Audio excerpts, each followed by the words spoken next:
ओम शांति।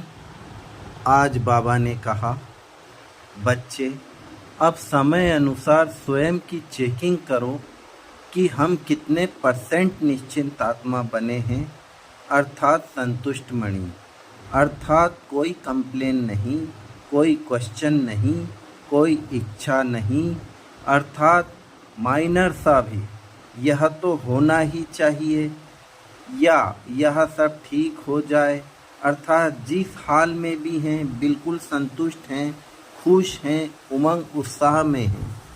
बाप परमात्मा पिता पर इतना निश्चय है कि मेरे हर कदम में कल्याण समाया हुआ है, इसलिए निश्चिंत, संतुष्ट, हर्षित मुख और उमंग उत्साह में है। और एक ही इच्छा है कि परमात्मा बाप के कर्तव्य को अर्थात पतित दुनिया को पावन बना सब आत्माओं को मुक्ति जीवन मुक्ति का वर्षा दे, घर जाए, अपने बाप से ही अतीन्द्रिय सुख का अनुभव करें। देखो बच्चे, संतुष्टता ही सबसे बड़ा गुण है। जो नॉलेजफुल है वह संतुष्ट है, और जो संतुष्ट है वो त्रिकालदर्शी है।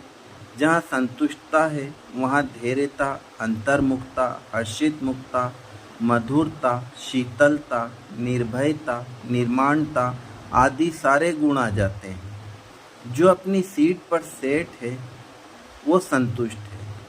जो संतुष्ट है वो ज्ञान स्वरूप, प्रेम स्वरूप, शांति स्वरूप, शक्ति स्वरूप और सुख स्वरूप है।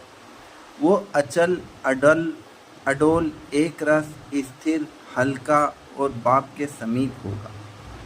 जितनी संतुष्टता है उतनी खुशी है, जितनी खुशी है उतना ही आप हल्के रहते हो।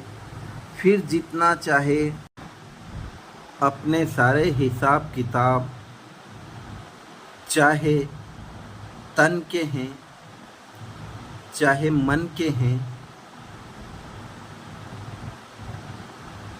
संबंध संपर्क के हैं, बड़ी ही सहजता से चुकतू कर सकते हो। तब अपने पुरुषार्थ से भी आप बहुत संतुष्ट रहते हो और कभी अलबेले या दिल शिकस्त नहीं होते। बच्चे, जो आत्मा निश्चिंत होगी वो 1 सेकंड से भी कम समय में बिंदु बन बिंदु बाप के संग बैठ विश्व कल्याण का कार्य कर सकेगी। उसे किसी भी प्रकार की कोई खिंचावट नहीं होगी। हिसाब किताब चुकतू करते भी उस आत्मा से ऐसे अनुभव होगा कि यह एक रमता योगी है, अर्थात संतुष्टता की झलक दिखेगी। बस बच्चे, अब आप अपनी स्थिति प्रमाण अपनी चेकिंग कर सकते हो कि हमारी परिवर्तन की स्पीड कितनी है और हम कितने समय में बाप समान बन सकेंगे। अर्थात आपकी अब निश्चिंत स्थिति बढ़ती जाएगी।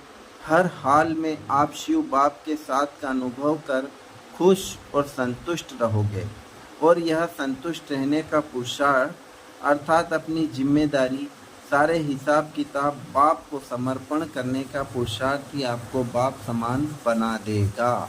ओम शांति।